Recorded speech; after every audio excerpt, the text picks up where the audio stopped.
Bienvenue dans le podcast des Ones, celles et ceux qui osent nourrir leur exception. Je suis Afida Benour, Business and Life Nomad Coach et fondatrice du mouvement One. J'ai créé ce podcast pour les chefs d'entreprise en crise d'identité que j'accompagne, pour les aider notamment à ne plus jamais se dénigrer, s'oublier ou perdre confiance et énergie, pour créer un changement concret et un impact durable dans votre vie personnelle, relationnelle et professionnelle. Rejoignez vous aussi le mouvement One. Ce podcast met à l'honneur ces femmes pour vous inspirer, pour impacter le monde, un acte d'amour à la fois, à commencer par un acte d'amour vers soi. Hello, hello les Ones, celles et ceux qui osent nourrir leur exception. Aujourd'hui, sur le podcast des Ones, je suis ravie d'accueillir Marie-France Samba. Marie-France, bonjour. Bonjour Afida, bonjour à toutes et à tous. Alors, entrepreneur dans l'âme, Marie-France a fondé puis dirigé une académie de langue pendant plus de 10 ans, avant de se passionner pour le coaching, l'accompagnement des femmes entrepreneurs et dirigeantes, les aidant aujourd'hui à développer leur leadership et leur visibilité depuis 2017. C'est bien ça? C'est bien ça, exactement. Alors, vous allez le voir dans un instant, Marie-France possède une bonne compréhension des enjeux de leadership, de management et toute la communication acquise auprès de grands groupes pendant toute sa carrière, tels que Presse Magazine, notamment Elle, mais aussi l'industrie du disque Warner et Sony Music, et aussi des agences de communication. C'est tout ce talent qu'elle a su cultiver pendant des années qu'elle va aujourd'hui nous partager. Et vous allez voir, c'est une très belle découverte. Sa double culture justement française et anglo-saxonne lui permettent de proposer des coachings individuels et de groupe tant en français qu'en anglais. Et son programme signature, The Personal Brand Mastery Method, qui est une marque déposée, permet vraiment aux femmes leaders de développer leur marque personnalisée, forte, et si en les rendant mémorables, bien entendu. Alors, Marie-France a une devise qui est « Si vous êtes votre meilleur business card, show up, show them ». Alors, Marie-France, je suis vraiment enchantée de t'accueillir ici, parce que ça fait quand même quelques années qu'on se suit, justement, parce que je suis fascinée par ton branding sur les réseaux, justement. Et avant de démarrer l'interview vérité, je voudrais commencer par un petit portrait rapide et ensuite je te laisserai le micro pour nous parler à cœur ouvert de justement ton parcours, qu'est-ce qui a fait que tu es devenue une spécialiste et en quoi tu peux aider les femmes entrepreneurs aujourd'hui. Est-ce que c'est OK pour toi? C'est OK pour moi, Afida, merci beaucoup. Alors, petit portrait vérité avec quelques questions spontanées que j'aime justement poser à mes invités sans les préparer pour que se dévoile. Ta couleur favorite? Ma couleur favorite pourrait bien être le noir. Yes. Est-ce que tu as en ce moment un livre de chevet? Alors oui, je suis revenue sur mon livre de chevet qui est What I Know for Sure, qui est l'un des best-sellers de Oprah Winfrey. Voilà, c'est vraiment mon livre, le livre sur lequel je reviens assez souvent d'ailleurs. Donc je le relis avec plaisir en ce moment. Top. Un pays de prédilection ou une ville de prédilection? Paris. Paris. On va en reparler dans le podcast, je crois, parce qu'il y a toute une histoire entre Marie-France et Paris, la France, n'est-ce pas? Un plat favori? Les crêpes, c'est pas vraiment un plat, mais bon, voilà, je suis fan de crêpes. Crêpes sucrées notamment. Okay. Beurre sucre ou caramel beurre salé. Et la crêpe Suzette, non? Suzette aussi, je peux me laisser tenter facilement. Ok. Si tu avais une phrase leitmotiv, une citation, laquelle serait-ce? Ce serait la mienne, en toute modestie. Alors en anglais, ça veut dire, j'arrêterai ensuite en français, mais en anglais, c'est I won't settle for less than what I'm capable of being, doing or becoming. Donc en français, ça nous donne je ne me contenterai pas de moins que ce que je suis capable de faire, d'être et de devenir. Waouh, très inspirant. Et pour terminer, est-ce que tu peux nous partager ton rêve le plus fou? Mon rêve le plus fou serait de faire en une année le tour de tous les tournois de tennis du Grand Chelem. Yes, avec l'actualité du Roland-Garros, tu vas être une femme ravie en ce moment alors. Voilà, je suis une fan, voilà, une fan invétérée voilà, de tennis depuis le plus jeune âge, depuis mes 10 ans environ. Et voilà, ce serait vraiment un très grand rêve de pouvoir partir comme ça et d'assister à tous les tournois. En plus, ça couvre et qui couvre quasiment tous les continents, donc ce sera en même temps voilà, l'occasion d'aller découvrir d'autres cultures, d'autres personnes, voilà, parce que je suis passionnée par le voyage évidemment et la découverte de l'autre.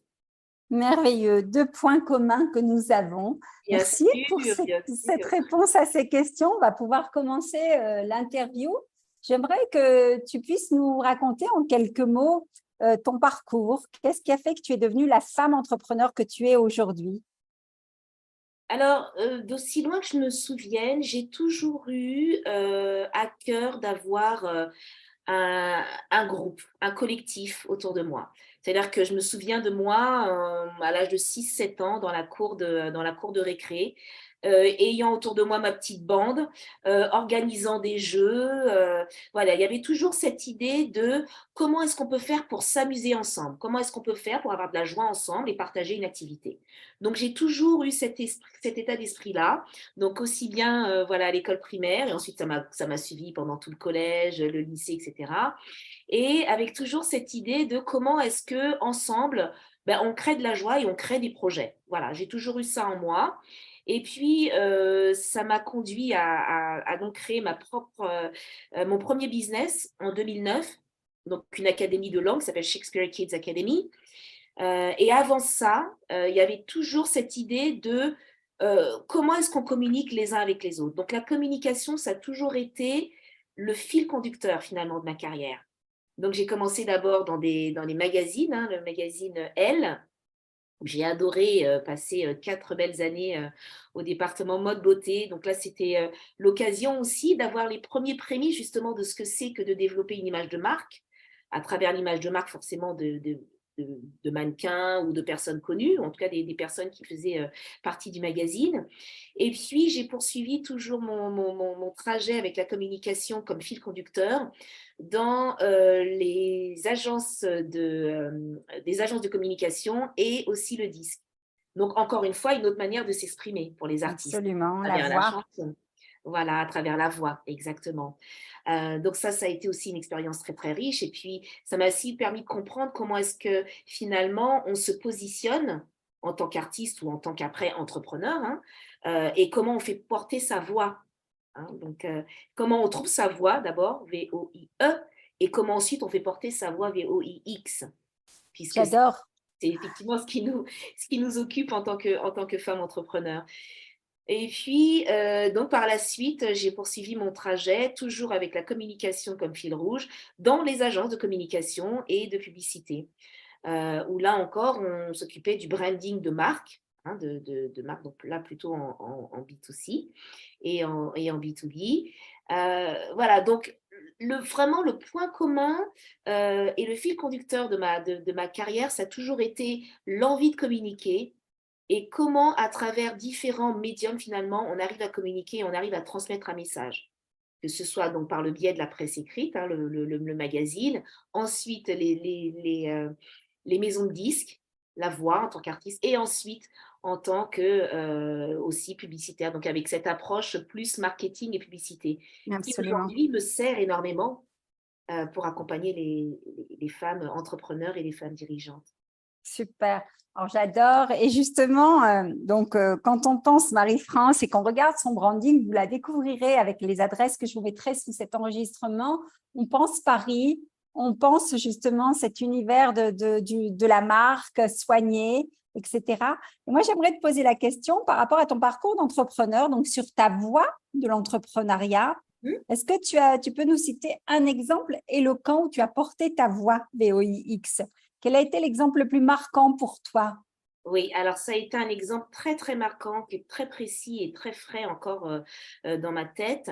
C'était donc en 2017. j'assistais à une grande conférence de Women Empowerment et donc il y avait plus de 250 femmes réunies, donc de tout horizon. Et l'idée de cette grande conférence, c'était justement de promouvoir l'empowerment au féminin. Voilà, donc comment les femmes finalement arrivent à s'allier, comment elles arrivent à mettre leurs ressources en commun pour pouvoir s'aider les unes les autres, comment on arrive à développer un business, comment on crée un business, comment on le développe, comment est-ce qu'on crée des partenariats. Donc évidemment, une conférence que je ne pouvais pas louper puisque forcément, c'est un sujet qui me passionne déjà depuis bien avant, donc depuis 2016 maintenant.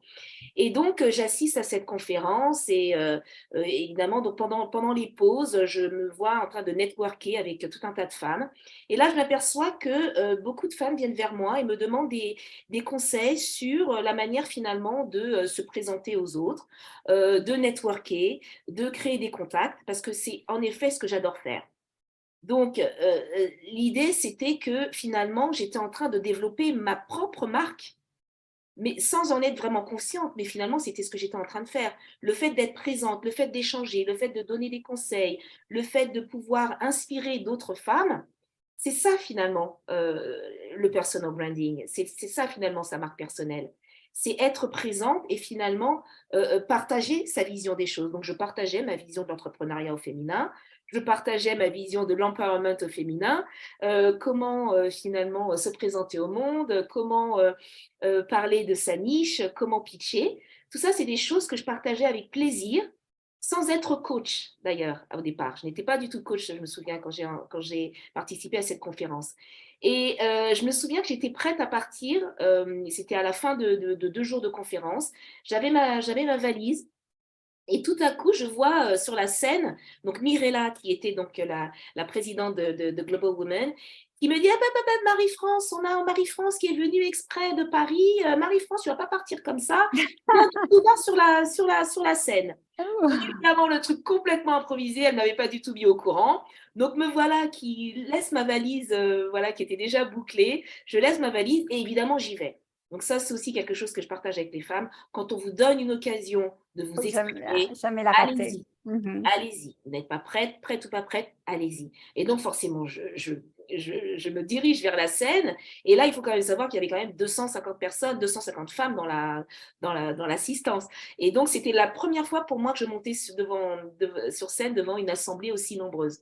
Wow. Donc, j'arrive sur scène et elle me dit, écoute Marie-France, tu as quelques mots, je sais que tu as ton avion à prendre, donc, mais dis-nous à quel point tu es passionnée par le Women Empowerment. Je lui dis, écoutez, moi, voilà, je suis effectivement passionnée par le Women Empowerment et le message que j'ai à vous transmettre, c'est oser porter votre voix.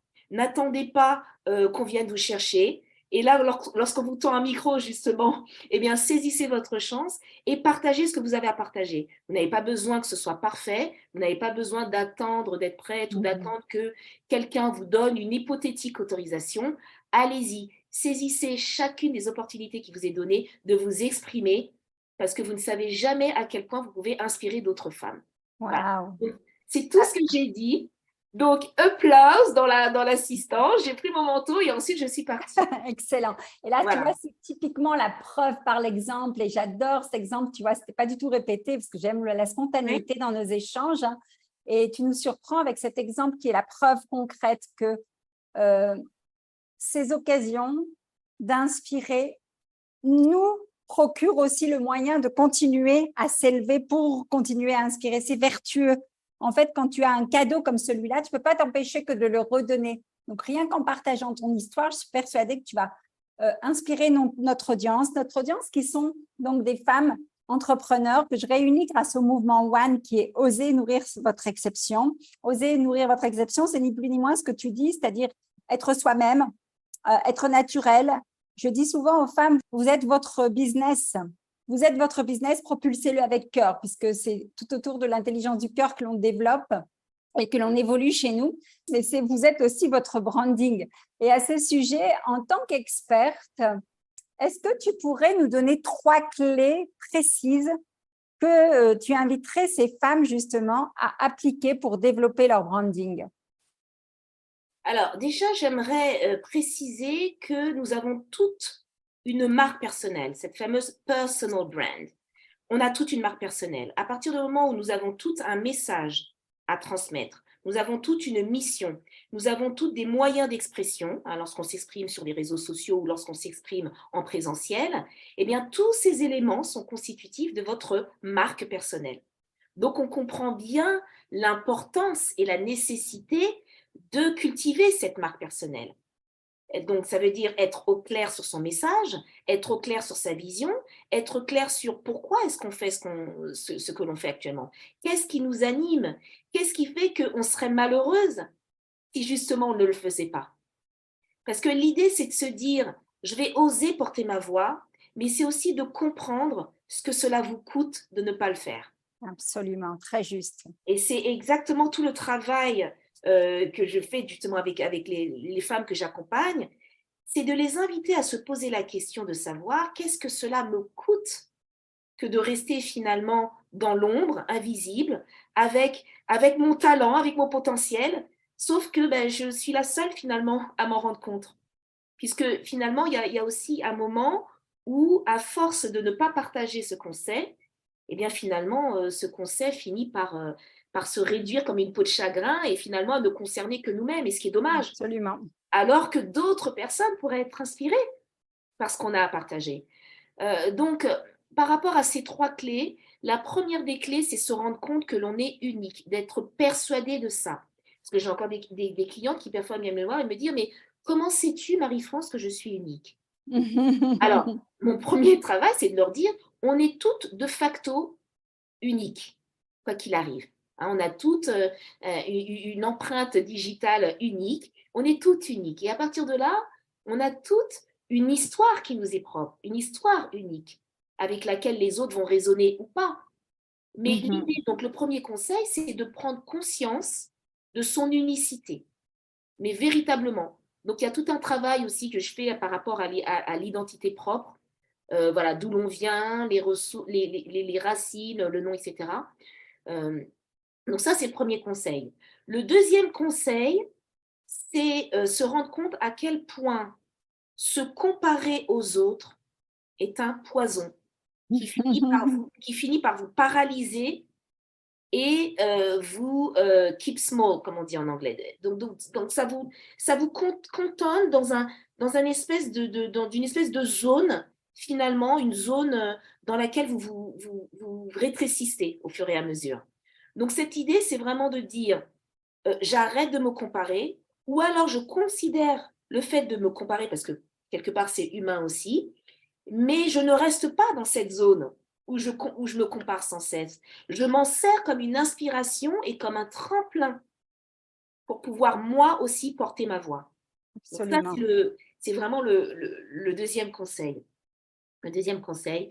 Et le troisième conseil, tout aussi important, c'est vraiment de se rendre compte dans quel mindset je suis. Est-ce que je suis, comme on dit en anglais, dans un fixed mindset ou dans un growth mindset? Donc, en d'autres termes, est-ce que je suis dans un mindset fixe, c'est-à-dire que, voilà, j'ai conscience de qui je suis, j'ai un potentiel, il y a des choses que j'aime faire, voilà, je fais un état des lieux de ce que je sais faire, et puis je me contente de ça. Ça me suffit, je suis à l'aise là-dedans, et je continue finalement à essayer de prospérer avec ce que je sais déjà. Ou alors, j'accepte de me challenger et j'accepte cette idée d'être inconfortable. C'est vraiment cette idée de se dire, ce qui est inconfortable n'est pas forcément dangereux. Au contraire, ce qui est inconfortable est facteur de progrès, facteur de croissance. Absolument. Donc, c'est vraiment avoir cette idée qu'il est important d'avoir ce fameux growth mindset, ce mindset de croissance, où on accepte d'être dans l'inconfort. Parce que c'est l'inconfort qui va nous pousser à nous challenger et à forcément toujours évoluer. Excellent. Les 3 conseils qui me sont chers.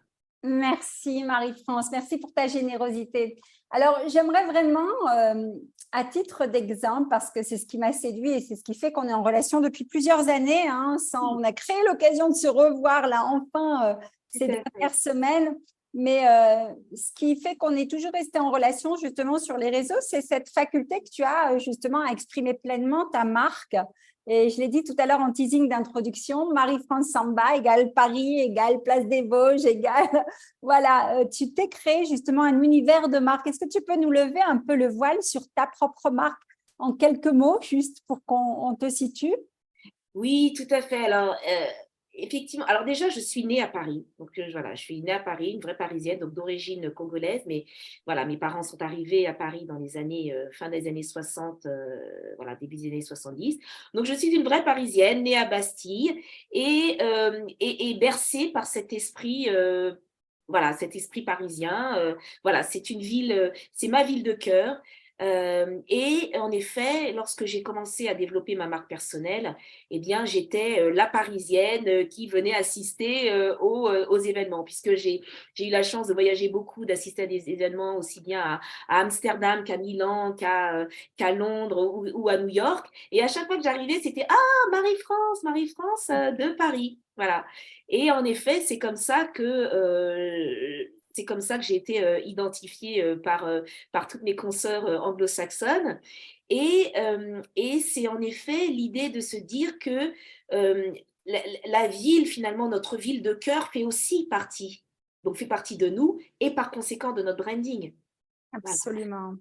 Donc voilà, c'est ma ville de cœur. Et comme je travaille beaucoup avec des femmes anglo-saxonnes qui ont encore cette idée de Paris, ville lumière, ville de création, ville de l'esthétisme, effectivement, ça fait partie de moi. Et puis il y a un jeu de mots sur Marie-France, Marie-France in Paris aussi. Donc voilà, c'est ça. Et évidemment, alors je travaille avec les femmes anglo-saxonnes, mais j'ai à cœur aussi de travailler avec des femmes francophones et des femmes de tous horizons, bien entendu. Hein. Bien sûr, Voilà. bien sûr.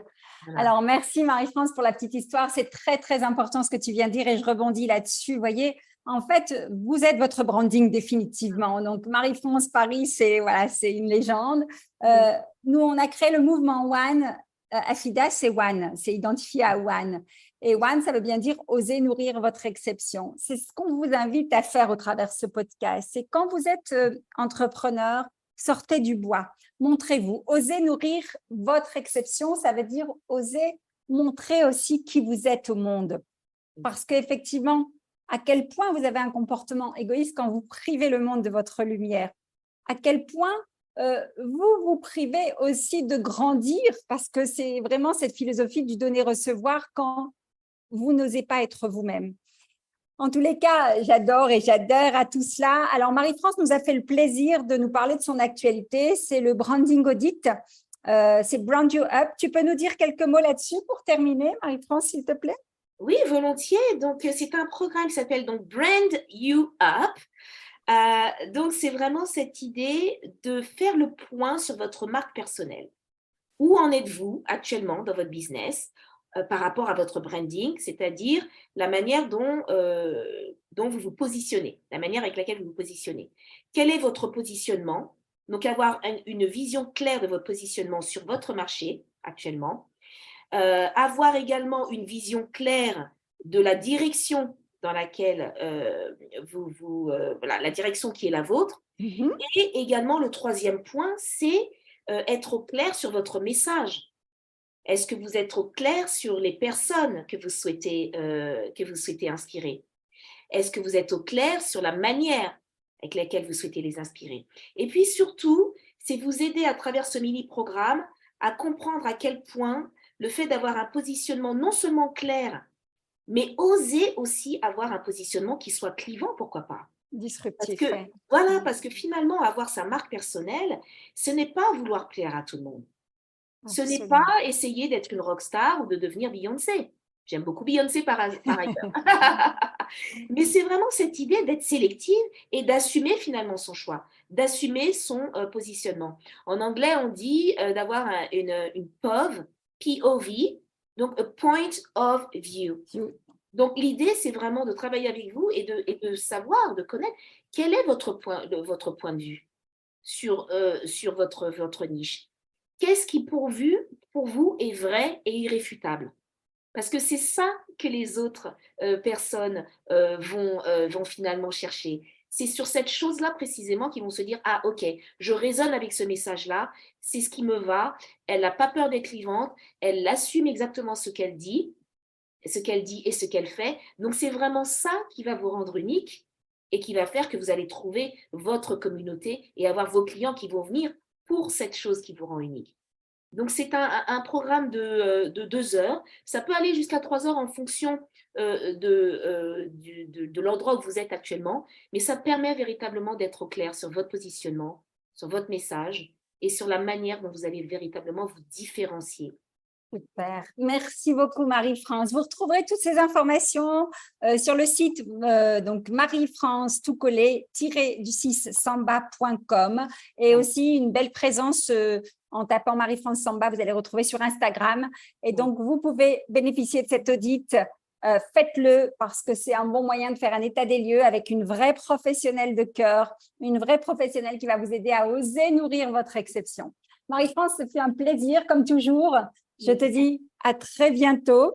Merci beaucoup, Afida. Alors, je voulais juste préciser que pour cette offre exceptionnelle, donc qui a une durée limitée, il faut simplement prendre contact avec moi. Elle ne fait pas partie, elle ne figure pas sur mon site actuellement, qui est actuellement d'ailleurs en anglais, mais qui sera très vite traduit en français. Donc, pour cette offre exceptionnelle, il faut juste me contacter directement, soit via LinkedIn, soit via les réseaux sociaux, Instagram, précisément. Voilà.